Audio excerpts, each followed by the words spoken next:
بحوالہ صحیح بخاری حدیث نمبر 1432۔ رسول اللہ صلی اللہ علیہ وآلہ وسلم کے پاس جب کوئی شخص آتا اور آ کر کسی حاجت کی طلب کرتا تو رسول اللہ صلی اللہ علیہ وآلہ وسلم صحابہ کرام سے ارشاد فرماتے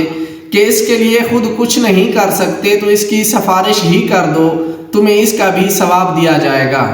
تو سامعین کرام، بیان کردہ حدیث میں ہمیں بڑی اہم بات کا پتہ چلتا ہے۔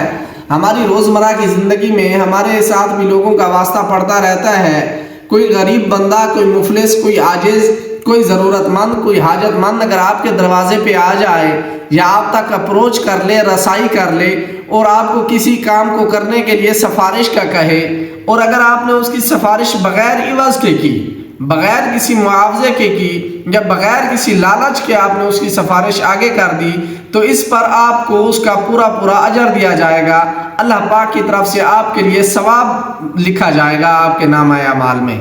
ہاں، لیکن اگر آپ نے اس لالچ کی وجہ سے کسی کی سفارش کی تو یہ ایک حدیث اور ہے جو حضرت ابو امامہ رضی اللہ تعالی عنہ سے روایت ہے، وہ میں اپنی آنے والی ویڈیو میں بتاؤں گا۔ اس کا مفہوم یہ